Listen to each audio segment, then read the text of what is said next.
Good morning, students. Myself, Dr. Suman, Assistant Professor, Government Law College, Ajmer. आज की lecture में हम लोग विधि द्वितीय वर्ष के संपत्ति अंतरण अधिनियम 1882, LLB सेकेंड ईयर के subject transfer of property act 1882 के सेक्शन 58 मॉर्गेज, बंधक, धारा 18 बंधक टॉपिक जिसे हमने पिछली क्लास में भी पढ़ा था, समझा था पिछले लेक्चर में। मॉर्गेज की डेफिनेशन मैंने आप लोगों को बताया। हम लोग मॉर्गेज को definition of mortgage, mortgagor, mortgagee and mortgage money section 58 को पढ़ चुके हैं। आज हम लोग types of mortgage section 58 A to G, जिसमें मॉर्गेज के प्रकार के बारे में बताया गया है, टॉपिक को यहाँ पे आज समझेंगे। साथ ही अगली सीरीज में हम लोग rights and liabilities of mortgagor section 60 to 66 and rights and liabilities of mortgagee section 67 to 77, priority section 78 to 79, rule of marshalling and contribution section 81 and 82, deposits in court section 83 and 84, redemption section 91 and subrogation section 92, साथ ही anomalous mortgage section 98 में पढ़ेंगे। आज हम लोग यहाँ पे type of mortgage को पढ़ेंगे। मॉर्गेज के प्रकार, मोटे तौर पे मॉर्गेज जो है वो 6 टाइप का होता है। सिंपल मॉर्गेज, जिसे हम लोग सादा बंधक कहते हैं। मॉर्गेज बाय कंडीशनल से सशर्त विक्रय द्वारा बंधक, एंड यूजुफैक्टरी मॉर्गेज भोग बंधक, इंग्लिश मॉर्गेज अंग्रेजी बंधक, mortgage bye deposit of title deeds हक विलेखों के निक्षेप द्वारा बंधक, तथा एनामोलस मॉर्गेज विलक्षण बंधक। इन 6 प्रकार मॉर्गेज के ये 6 प्रकार हैं, जिसमें से आज हम यहाँ पे सिंपल मॉर्गेज, सादा बंधक को यहाँ समझेंगे। जैसा कि आप नाम से ही देख रहे हैं, सादा बंधक एक ऐसा बंधक है जो सिर्फ और सिर्फ कॉन्ट्रैक्ट या करार, या इसे हम यूं कह सकते हैं कि केवल वचन पर आबद्ध, यानी कि केवल वचन पे आधारित ट्रांसफर है, वचन आधारित अंतरण सिंपल मॉर्गेज में आप देखेंगे। बहुत पुराने समय में लोग जब कहते थे, या रामायण में भी आपने देखा होगा कि प्राण जाए पर वचन न जाए, तो वचन के माध्यम से जब लोग सिर्फ अपने जबान के माध्यम से जब कोई संविदा करते थे या व्यवहार करते थे, पैसे का लेन देन करते थे, वही हम लोग सिंपल मॉर्गेज में देखेंगे।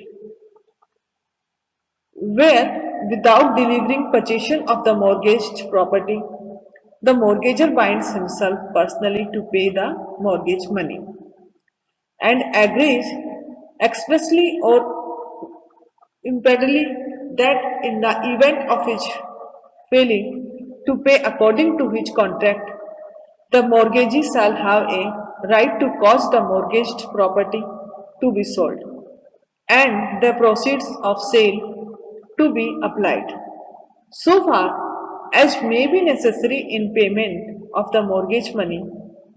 The transaction is called a simple mortgage and the mortgagee a simple mortgagee। अर्थात जहां की बंधक करता बंधक संपत्ति का कब्जा दिए बिना, डिलीवर किए बिना या उसको परिदत्त किए बिना बंधक धन चुकाने के लिए अपने आप को व्यक्तिगत रूप से आबद्ध करता है।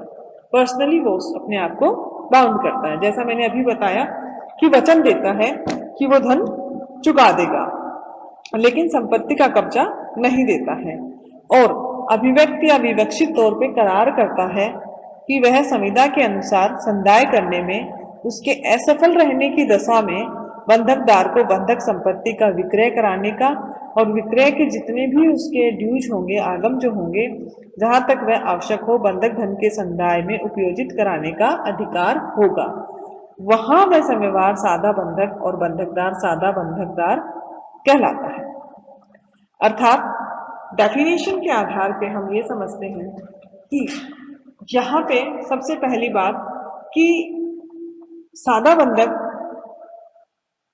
विशुद्ध रूप से एक ऐसा प्योरली व्यक्ति अपने वचनों को वचन के आधारित पे अंतरण है, जिसमें ऋण की अदायगी की जिम्मेदारी ऋणी बंधककर्ता की पर्सनल ऑब्लिगेशन है, पर्सनल लायबिलिटी है कि वो ऐसा उसमें चुका देगा। यहाँ पे जो मोर्गेज प्रॉपर्टी है, बंधकित संपत्ति है, वो बंधककर्ता के पास ही रहती है, यानी कि उसके पोजीशन में ही रहती है। वो सिर्फ अपने आप को बाउंड कर रहा है या अपने आप को बांध रहा है, वचनबद्ध कर रहा है कि वो ऐसा कर्ज वापस कर देगा, मॉर्गेज मनी वापस कर देगा।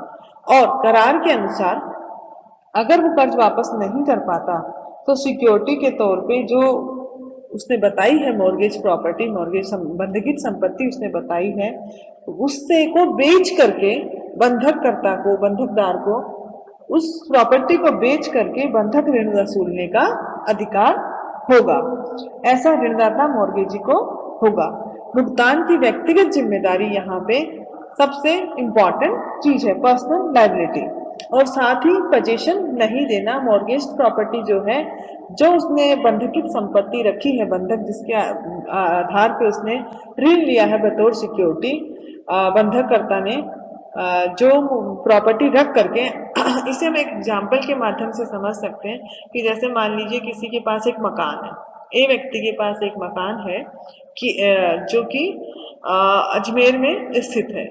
अब उसने उस मकान को रख करके, गिरवी बंधक रख करके किसी व्यक्ति से व्यक्तिगत रूप से ऋण ले लिया, प्रतिभूति के तौर पे उस मकान को उसने बंधकित कर दिया, मॉर्गेज कर दिया। अब यहाँ पे सिंपल मॉर्गेज में क्या है कि पोजीशन उसने नहीं दिया है, सिर्फ मॉर्गेज मनी प्रॉपर्टी बताइए कि ये बंधकित संपत्ति है बतौर सिक्योरिटी। और यहाँ पे एम्प्लॉयड रूप से करार है कि अगर वो इस धन का पेमेंट नहीं कर पाए, मॉर्गेज मनी वो नहीं चुका पाए, तो आप इस प्रॉपर्टी को विक्रय करके और उस बंधक धन के संदाय में आप इसको वसूल सकते हैं। तो यहाँ पे जो बंधकदार है उसके पास ये राइट है कि वो उस संपत्ति को, अगर वो बंधक धन चुकाने में असफल रहता है तो उस प्रॉपर्टी को जो उस बतौर सिक्योरिटी उसके पास रखी गई है, पोजीशन नहीं दिया गया बट बतौर मॉर्गेज प्रॉपर्टी जिसके आधार पे उसने उसको ऋण दिया है, उस संपत्ति को बेच करके या कोर्ट से उसको जो है उससे बेचने की डिक्री लेकर के उस प्रॉपर्टी को बेचकर फिर उससे अपने ऋण की वसूली करे। ऐसा सिंपल मॉर्गेज सादा बंधक में होता है। अब आते हैं फीचर्स ऑफ सिंपल मॉर्गेज। सादा बंधक की विशेषताएं क्या क्या है। सबसे पहले है position retained bye mortgagor. Position जो है प्रॉपर्टी का, जो मैंने अभी बताया कि मॉर्गेज प्रॉपर्टी जो है, मॉर्गेज प्रॉपर्टी वो जो है वो रोक ली जाती है मॉर्गेजर द्वारा, बंधकदार द्वारा। वो बंधककर्ता को प्रॉपर्टी नहीं देता है। सिंपल मॉर्गेज में बंधक की गई संपत्ति जो है जिससे ऋण लिया गया है उसको नहीं दी जाती, पोजीशन जो है वो बंधककर्ता के पास ही रहता है। And second essential feature is personal liability or covenant to pay, कि व्यक्तिक वचनबद्धता, पर्सनल उसकी व्यक्तिक आबद्धता है कि उसके वचन के आधार पे उसको ऋण दिया गया है। सादा बंधक में अभी मैंने बताया पिछली स्लाइड में कि सिंपल मॉर्गेज में यही होता है कि संपत्ति कब्जे में उसी के रहती है, बंधककर्ता के ही, लेकिन उसकी वचन के आधार पे, व्यक्तिगत जिम्मेदारी के आधार पे ऋण दिया जाता है। कि जैसे कोई वचन दे कि मैं आपको वादा करता हूं या मैं वचन देता हूं कि मैं इस दिनांक तक आपका सारा ऋण चुका दूंगा, मूलधन और ब्याज जो भी होगा लौटा दूंगा, ऐसा सिंपल मॉर्गेज में होता है। इस सिंपल मॉर्गेज में संपत्ति नहीं दी जाती, सिर्फ और सिर्फ भुगतान की पर्सनल लायबिलिटी होती है। थर्ड, कोलैटरल एग्रीमेंट, समपार्श्विक करार।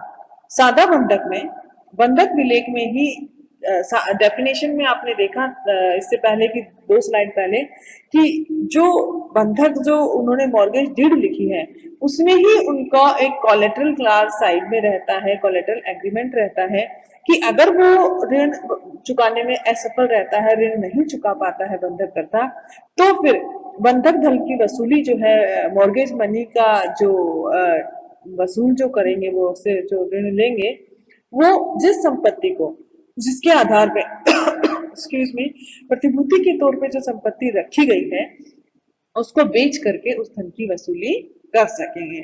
इसको कोलेटरल एग्रीमेंट यहाँ पे कहा गया है, क्योंकि ऐसी संविदा जो है बंधकदार को अतिरिक्त सुविधा दे रही है, जिससे कि वो उस एग्रीमेंट का यूज, अगर मान लीजिए वो वाकई नहीं चुकाता और देने से मना भी कर दे, तो इस एग्रीमेंट का, कोलेटरल एग्रीमेंट का यूज जो है, प्रयोग जो है, न्यायालय में किया जा सकता है। इसके आधार पर न्यायालय में वाद चलाया जा सकता है। इसी तरह फोर्थ इंपॉर्टेंट फीचर्स जो है सिंपल मॉर्गेज का, mortgagee's rights to sell out mortgage property, कि बंधक करता जो है बंधकित संपत्ति को सेल आउट कर सकता है, बेच सकता है। उसको बंधकदार अपने स्तर पे नहीं बेच पाएगा, उसको न्यायालय से ये वो लेना पड़ेगा, न्यायालय से डिक्री लेनी पड़ेगी और फिर वो उस प्रॉपर्टी को बेच पाएगा। नो फोरक्लोजर, जैसा कि मैंने आपको डेफिनेशन में सिंपल मॉर्गेज की में ही बताया कि आप इसे इस तरह से समझ सकते हैं कि जब्ती, जब्ती कब होगी? जब किसी व्यक्ति के पास कोई चीज होगी तभी तो वो उसको जब्त करेगा। जब जब कोई वस्तु ही नहीं है तो जब्त कैसे कर पाएगा? तो यही सिंपल मॉर्गेज में होता है कि यहाँ पे व्यक्तिगत आबंध है, वो पर्सनल उसने वचन दिया है, व्यक्तिगत उसकी रेस्पॉन्सिबिलिटी है कि वो उस संपत्ति को, मॉर्गेज मनी को चुकाएगा। उसने ऐसा कहा है कि एक ये जो है करार आधारित, करार पे, वचन पे आधारित मॉर्गेज है, बंधक है। यहाँ पे आपने देखा कि जब संपत्ति को मॉर्गेज जो प्रॉपर्टी है, मॉर्गेज प्रॉपर्टी, वो संपत्ति तो उसको दी नहीं गई, पोजीशन में है ही नहीं बंधक करता के, तो फिर जब्ती कैसे कर पाएगा बंधक करता? आप इसे बिल्कुल सिंपल इस तरह से समझ सकते हैं कि सादे बंधक में जब्ती की कोई व्यवस्था नहीं है, कोई ऐसा भी इसमें वो प्रावधान नहीं है कि वो जब्त कर पाए, क्योंकि आप जब्त से, इससे तात्पर्य ये है कि जब जब्त आप तब कर पाएंगे जब आपके पास कोई चीज होगी, जब चीज ही नहीं है तो फिर जब्त कैसे कर पाएंगे? इसलिए जब्ती की व्यवस्था सिंपल मॉर्गेज में नहीं है। यहाँ पे सिर्फ और सिर्फ क्या है कि आप जो है उसको कोलेटरल एग्रीमेंट है, इसलिए न्यायालय में इसको बेच के या उसको बेचने की डिग्री प्राप्त करके आप अपने ऋण की वसूली कर पाएंगे। यहाँ पे फोरक्लोजर का राइट बंधककर्ता को नहीं। Last important feature is registration must, की रजिस्ट्री अनिवार्य है। सेक्शन 59 में भी आप आगे देखेंगे कि सादे बंधक को बिना रजिस्ट्री के नहीं किया जा सकता। और वैसे भी मैंने आपको बहुत पहले जब इंटरप्रिटेशन क्लॉज में पढ़ाया था कि 100 रुपए या उससे अधिक की कोई भी वस्तु है, अगर कंसिडरेशन 100 रुपए से कम भी अगर है, तब भी रजिस्ट्री अनिवार्य है, ऐसा सेक्शन 59 में आप देखेंगे।